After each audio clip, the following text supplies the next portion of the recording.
The word jurisdiction is one that does not attract notice by most American nationals if their career is not in the legal system.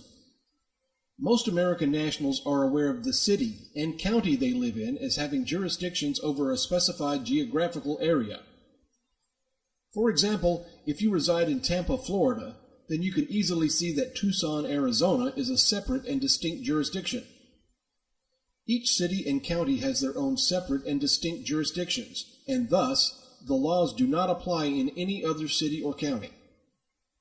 On a larger scale, most American nationals readily realize that Florida is not Arizona, and vice versa. So even states of the Union have separate and distinct jurisdictions, and that the laws in one state may not be the same in another state of the Union.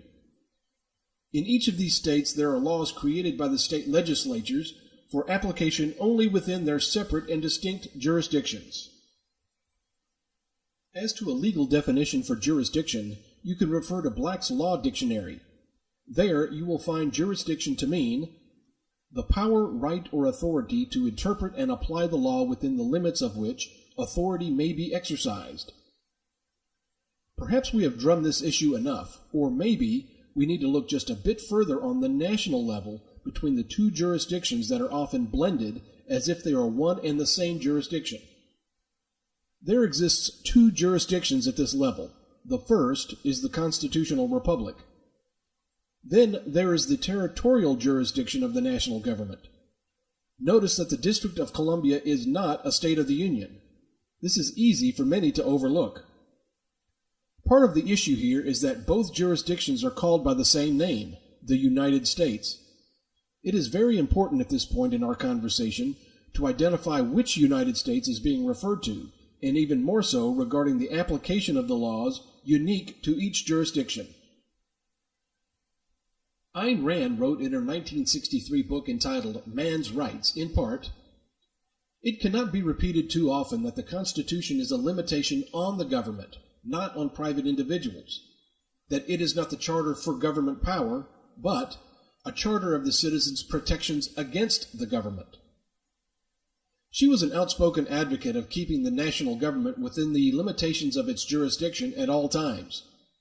Her expression was stated by, "To violate man's rights means to compel him to act against his own judgment or to expropriate his values. Basically, there is only one way to do it, by the use of physical force. There are two potential violators of man's rights, the criminals and the government. The great achievement of the United States was to draw a distinction between these two, by forbidding to the second the legalized version of the activities of the first. Where jurisdiction begins to make a significant impact is when one understands that the laws created by the U.S. Congress rarely apply within the jurisdiction of the constitutional republic. It is estimated that more than 85% of the acts of Congress only apply within the District of Columbia, the statutory United States. One can only determine the jurisdiction of an act of Congress with a legislative regulation that has been published in the Federal Register. If there is no such publication, then that regulation does not extend into the 50 states. With the existence of identical names for two separate and distinct entities, it becomes a real challenge for most American nationals to understand what laws are for what jurisdiction. This is especially true for the proper application of the federal income tax as expressed by the 16th Amendment. One must stay focused and not be distracted by the generic expression of the United States when one is considering the statutory laws published within the Internal Revenue Code. There is only one jurisdiction for the proper application of the 16th Amendment. The federal income tax is only applicable within the territorial jurisdiction of the District of Columbia. Keep in mind that the Constitution is not law within D.C. It has no legal basis for being applicable within the territorial jurisdiction of the United States. The 16th Amendment is not applicable as written within the constitutional republic, the United States, because the 16th Amendment omitted and excluded any reference to the rule of apportionment based on the census and enumeration. It is correctly stated that the target audience for the application of the federal income tax is toward those who are U.S. taxpayers, as established by the U.S. Congress. All U.S. taxpayers have a direct nexus with the territorial jurisdiction of the national government, i.e., the District of Columbia. Of course, this sounds obvious enough on the surface, but do you know specifically who U.S. taxpayers are? Have you considered jurisdiction as an identifier for those who are U.S. taxpayers? Most Americans do not take this into consideration, and it becomes a huge oversight. If you're an employer, you may have some employees who have challenged your understanding, and you've probably dismissed those challenges. Admittedly, most people rarely think about these questions because convention is simpler to accept. Everyone learns by a multitude of influences on them, such as educational institutions, family members, lawyers, conversations with friends, reading about the law, and so on. We'll take a closer look at those who are U.S. taxpayers, and then address the matter of jurisdiction, because they are definitely linked in the federal tax law. A taxpayer is defined at 26 U.S.C. section 7701 A14 to mean any person subject to any internal revenue tax. Perhaps you noted that definition does not tell the full story. Those who are identified as U.S. taxpayers within the special laws contained in 26 U.S.C. and 26 CFR fall under 6 categories. 1. Those who elect to work for the national government in one of its public offices. They derive their income from that statutory trade or business. They receive income from the performance of the functions of that public office. This fact was established by the legislative intent of the 16th Amendment to the U.S. Constitution. This is an area that we will address in more detail as it pertains to understanding the jurisdiction for the application of the federal territorial income tax. 2. Those who are identified as a statutory U.S. person.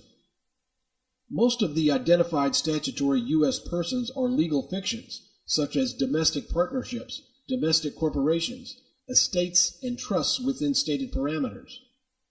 The other key U.S. person is where many get confused very quickly.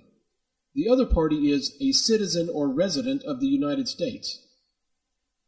A U.S. citizen, as referenced by the subsection addressing U.S. persons, is not defined in 26 U.S.C. or 26 CFR.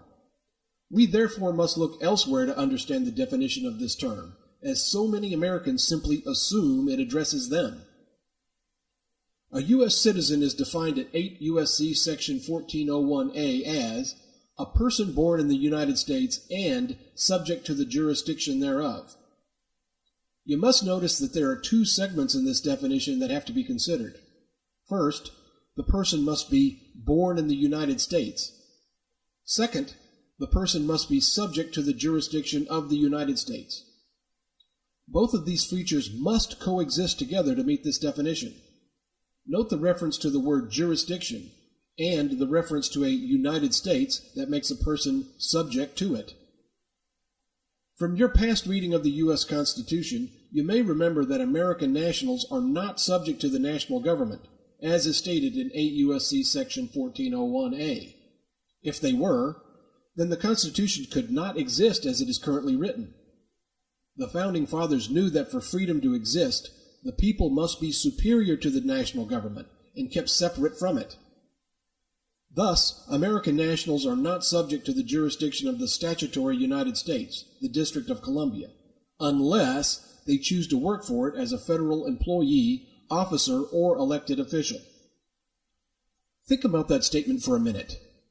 How can American nationals be subject to the jurisdiction of the statutory United States, the District of Columbia, by private sector employment within the constitutional republic, and yet not be subject to the national government when there is no connection to that government?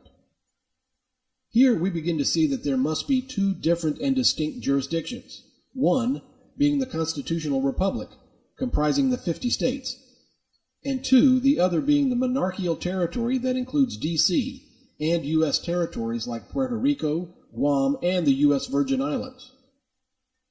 As we have stated, both of these jurisdictions are called the United States, yet both have very different meanings in relation to laws that exist in each of the 2 jurisdictions. This is more readily understood when you think about the requirement placed upon the agencies or bureaus of the national government to publish laws created by the U.S. Congress within the Federal Register in the form of an implementing regulation before they apply to the states of the Union. The vast majority of the acts of Congress do not extend beyond the territorial jurisdiction of the District of Columbia, as those acts are not published in the Federal Register and evidenced by volume, date, and page number within the Federal Register. So now we need to learn the definition of the phrase United States to bring a better understanding of what the U.S. Congress is saying in this term. You will find stated at 26 U.S.C. section 7408D the statutory definition of the term United States. That term is defined by the U.S. Congress to mean, if any citizen or resident of the United States does not reside in or have his principal place of business in any United States judicial district, such citizen or resident shall be treated for purposes of this section as residing in the District of Columbia. With this definition, we see what the U.S. Congress is saying by the expression of the phrase United States, that unless specifically altered by a different definition, the term United States means only the District of Columbia. So when you read 26 U.S.C. section 7408D again in a better light, you see that the U.S. Congress is really saying by this paraphrased expression, if any citizen or resident of the District of Columbia does not reside in or have his principal place of business in any District of Columbia judicial district, such citizen or resident shall be treated for purposes of this section as residing in the District of Columbia. Another more detailed definition of what a U.S. citizen is and the jurisdiction to which this expression is referring to is found in American Journal of Jurisprudence section 2689. The heading is, Who is born in the United States and subject to United States jurisdiction. First of all, you see again the reference to jurisdiction, and more specifically to the United States jurisdiction. Secondly, the definition states, a person is born subject to the jurisdiction of the United States for purposes of acquiring citizenship at birth if his or her birth occurs in territory over which the United States is sovereign. Here you see yet another reference to the jurisdiction of the United States as being sovereign. This is not the same United States as referenced to in the U.S. Constitution. The reason is that the national government was established by the U.S. Constitution, and it was never granted sovereignty over the American people. Additionally, the District of Columbia is certainly not a state of the Union. The national government is located in the District of Columbia, a separate jurisdiction from the constitutional republic. As stated in the U.S. Constitution, by the granting of a 10-mile square area, the national government operates within this jurisdiction with separate laws, as it is the only sovereign in that limited jurisdiction. The third condition for being a U.S. taxpayer is those who derive income from sources within the United States, which is to say they earn profits from the use of federal property within the District of Columbia. This is detailed at 26 U.S.C. section 861A and addresses lots of items related to one deriving income from sources within the District of Columbia. Incomes derived from the various sources are in part interest from the national government, dividends, certain personal services, rentals and royalties, and so on. A U.S. resident alien is also a type of U.S. taxpayer, and it's clearly stated at 26 CFR 1.871-1A. Resident alien individuals are, in general, taxable the same as citizens of the United States. That is, a resident alien is taxable on income derived from all sources, within or without the United States. Resident aliens are taxpayers who chose to enter the Constitutional Republic or the District of Columbia, and their income from these locations makes them taxpayers. The fifth type of U.S. taxpayer is a non-resident alien who is a bona fide resident of American Samoa or Puerto Rico. The sixth and final type of U.S. taxpayer is a non-resident alien who willfully and knowingly made a voluntary election to allow his or her income to be taxed like that of a U.S. resident alien, and is also stated to be a U.S. taxpayer when their income is derived from holding some kind of public office. This is found at 26 CFR 1.871-1A. Non-resident alien individuals are taxable only on certain income from sources within the United States, and on the income described in Section 864C from sources without the United States, which is effectively connected for the taxable year with the conduct of a trade or business in the United States. The expression non-resident alien individual is a new term to most, and is not very clear as to who exactly is being identified. The U.S. Congress gave what it claims to be a definition, as found at 26 U.S.C. Section 7701B1b to mean, an individual is a non-resident alien if such individual is neither a citizen of the United States nor a resident of the United States. If you use critical thinking about this so-called definition of a non-resident alien, you really see that the U.S. Congress only told you what a non-resident alien individual is not, rather than what it is. If someone told you their new car is neither blue nor white, have they really told you what the color of their new car actually is? So, we still need to look deeper into the term non-resident alien individual in order to pinpoint the exact meaning. When you look at 26 CFR 1.871-1B4, expatriation to avoid tax, you will find stated in part, for special rules applicable in determining the tax of a non-resident alien individual who has lost U.S. citizenship with a principal purpose of avoiding certain taxes, anyone who is subject to the jurisdiction of a sovereign has no constitutional protections or unalienable rights. They cannot expatriate from the national government's territory. By this federal jurisdiction being a sovereign jurisdiction, the U.S. Constitution has no full force and effect of law within the District of Columbia or its territorial possessions.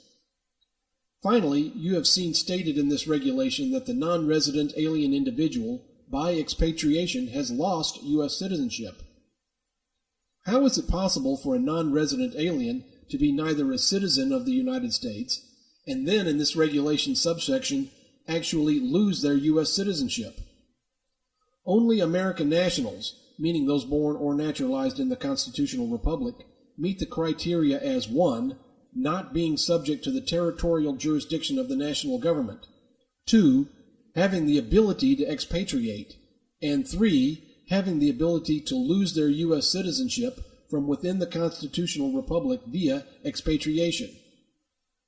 From what you have just seen, it does require some critical thinking about these points to comprehend them and the full impact they have in identification of those who are taxpayers, defined by the Internal Revenue Code vis-a-vis those who are not taxpayers.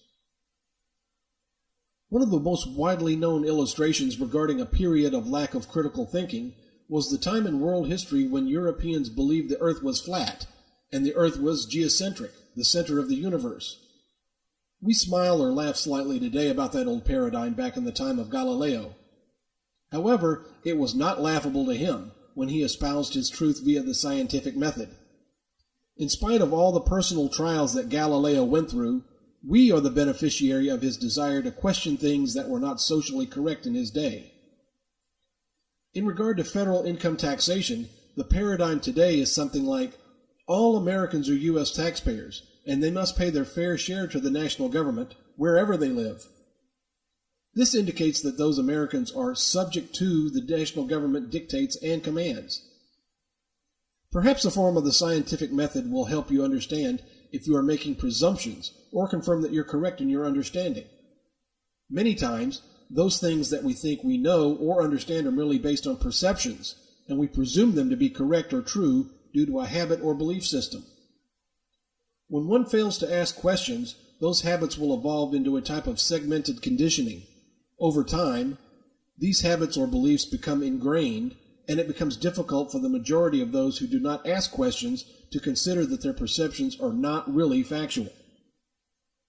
Scientific Method Step 1 for the federal income tax tells us to observe some aspect of federal laws. We have all heard about the IRS and the statements made that we must file and pay a federal income tax every year. Bad things happen to you if you don't. So fear is a huge motivator even for employers who know very little about federal tax laws. Fear can mentally paralyze many people so intensely that they just open their wallets and pay whatever the accountant says to pay. This is more like a Pavlovian reflex when you think about it. Have you ever asked the IRS for the exact federal law that imposes the federal income tax upon all Americans? Most immediately think of the 16th Amendment. Here's what the 16th Amendment actually states. The Congress shall have power to lay and collect taxes on incomes, from whatever source derived, without apportionment among the several states, and without regard to any census or enumeration.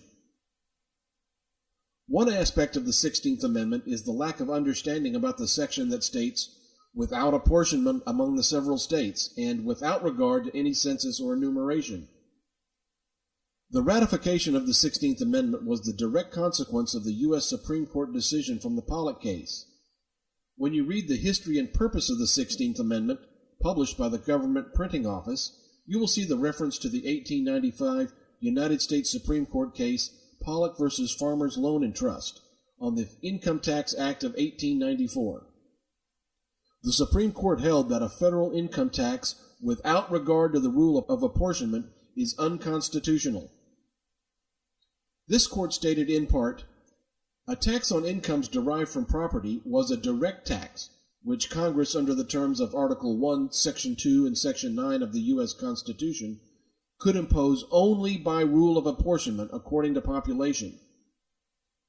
This section of federal income tax law shows that in order for the national government to levy such a tax upon Americans in the states of the Union, it could only occur with the use of the rule of apportionment, census, and enumeration.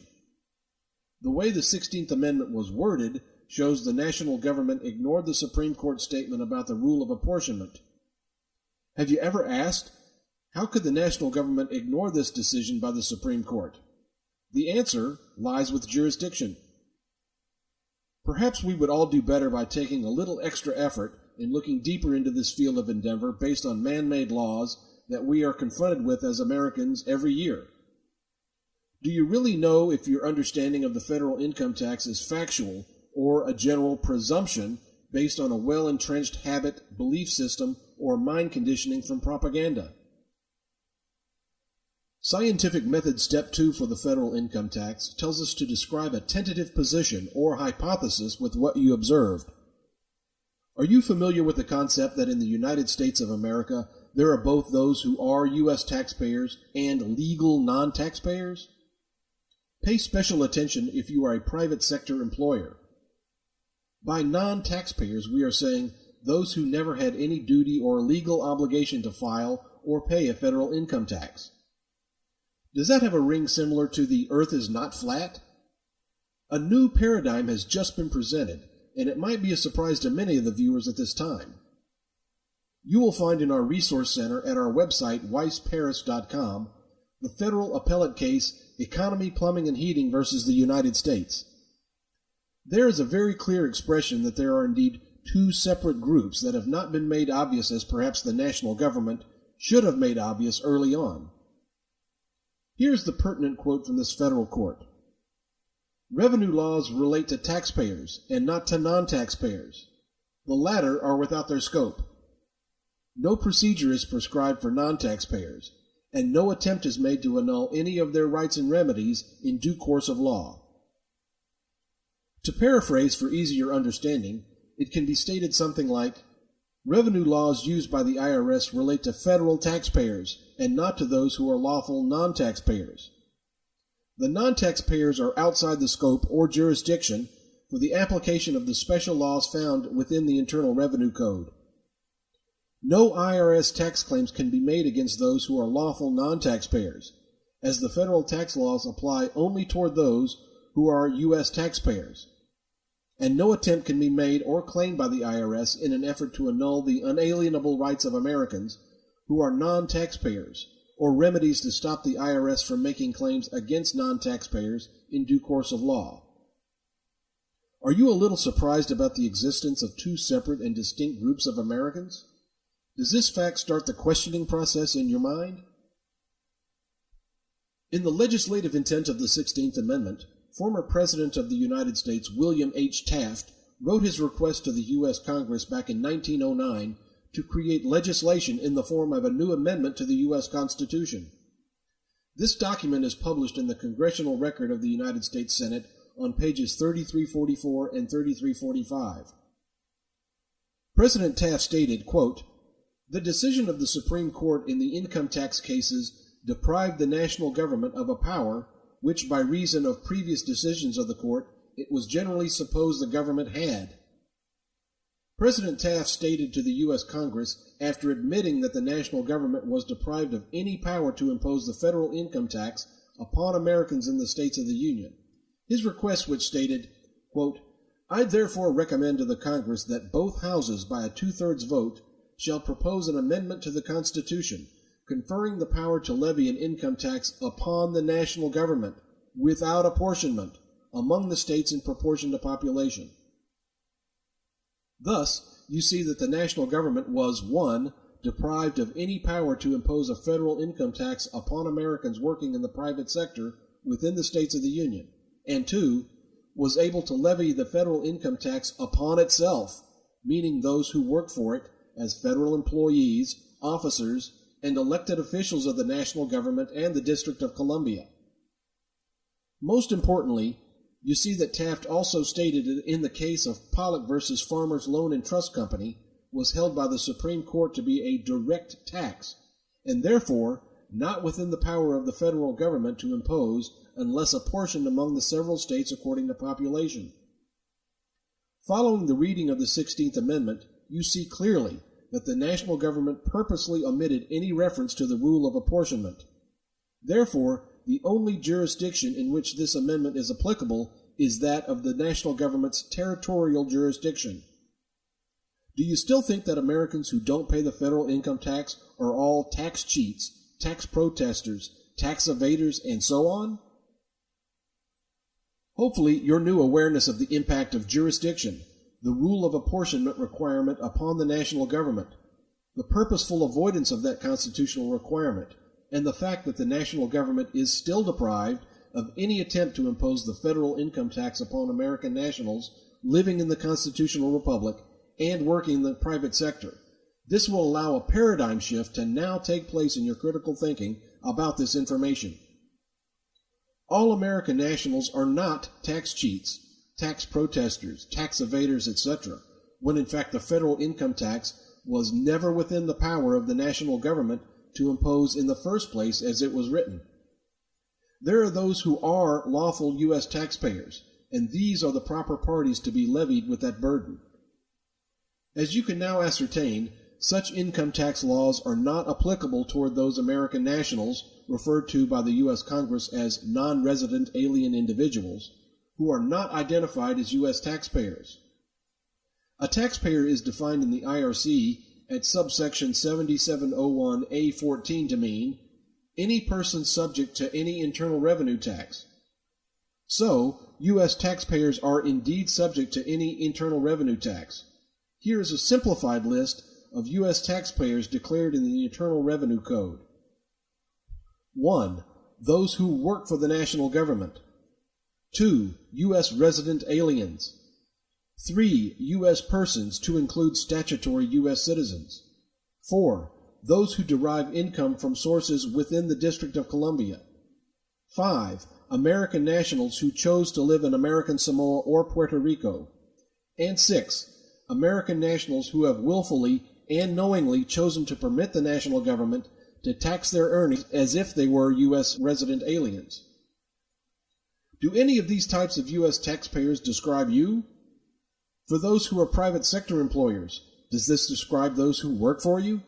If not, then how can you be one subject to the jurisdiction of the national government and be made liable for the federal income tax? Mark Twain had a great way of expressing his thoughts. One in particular was this statement: "It is not what you don't know that gets you in trouble. It is what you know for sure that just is not so." Scientific method step 3 for the federal income tax tells us to use the hypothesis to make predictions. As you have seen in the 16th Amendment, the authority to levy or impose the federal income tax can only be upon those who are properly identified as U.S. taxpayers.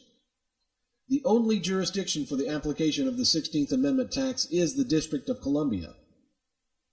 American nationals, as we have defined this non-statutory term, are not subject to the limited territorial jurisdiction of the national government located in D.C. Here's what former President William H. Taft stated in his legislative intent of the 16th Amendment to the U.S. Congress. This document is the foundation behind the 16th Amendment and the jurisdiction to which it can only be applicable due to the avoidance of the rule of apportionment. Taft stated to the U.S. Congress, after considering the impact against the national government claiming the right to do such, that, quote, I therefore recommend to the Congress that both houses, by a 2/3 vote, shall propose an amendment to the Constitution conferring the power to levy an income tax upon the national government, without apportionment among the states in proportion to population. The hypothesis is that with these facts based on federal documents, 1. The federal income tax is a mere territorial income tax, only levied upon those who work for the national government or have some ancillary connection by deriving income from property belonging to that government. 2. The national government uses identically spelled words like U.S. citizen and United States, which are common to most Americans but have specialized meaning when used by the national government. 3. Due to these differences in the law, there are in fact two distinct and separate jurisdictions that exist within the geographic map commonly referred to as the USA. And 4. The federal income tax is just a territorial or municipal tax that is applicable only within the District of Columbia and the U.S. territories, with no application toward Americans living and working in the constitutional republic. The prediction from this hypothesis is that most Americans, private sector American employers, and others who are fearful of the IRS will only see their old world paradigm crumbling when they think critically about the impact of what the existing federal laws and the U.S. Constitution provide for all Americans. It is not the impact of the law, but of the social conditioning that will cause the most fear. Just as this happened in the time of Galileo, people are still people. Americans and American employers will resist the change initially, and some will do this with anger and hatred of others who have the ability to change by their critical thinking ability after studying the law presented. With study of the laws presented, many more Americans and American employers will come to realize the truth presented by better understanding the differences between the existence of the two jurisdictions and the differences in laws that are applicable to each jurisdiction. At some point, enough Americans and American employers will realize that change is a part of life, and that they have not been told the truth by their government about the application of the federal income tax to only a singular jurisdiction. They will eventually realize that they have been deceived, or at least misled, by the obscure style of language the lawyers use to create lies of omission and lies of inference. When all this occurs, Americans and American employers will no longer participate in the federal territorial income tax scheme and will correct the misapplication made by those within the IRS and the national government. For those who are U.S. taxpayers, they will still have the obligation to file and pay that territorial income tax or risk becoming tax evaders and tax cheats. There is a process that the U.S. Congress established and published within the Internal Revenue Code to terminate the voluntary election that for many was established without their knowledge and full understanding when they filed their first Form 1040 federal income tax return. This was provided by the U.S. Congress due to the risk of it violating the 13th Amendment to the U.S. Constitution. Weiss and Associates has developed a revocation of election affidavit for those who wish to exercise their freedom to opt out of the U.S. tax club and not participate in the national government's franchise tax scheme. The statutes within the Internal Revenue Code, written by the U.S. Congress at subsection 3402N, outlines that private sector employers can stop all IRC Chapter 24 withholding of the federal income tax without concern from the IRS for those who have no such obligation imposed or levied. This is further supported by 26 CFR 1.871-1A, showing that American nationals have no federal income tax liability unless their income is effectively connected with the conduct of a trade or business in the District of Columbia. For employers who are saddled with an unnecessary burden to collect information and withhold a percentage of the worker's income, Weiss and Associates can provide you with federal laws which will prove you can not only free yourself of this obligation, but also provide the employee with his or her wage without income tax withholding under the Internal Revenue Code at Chapter 24. In conclusion, the federal income tax is lawful and is based on the 16th Amendment.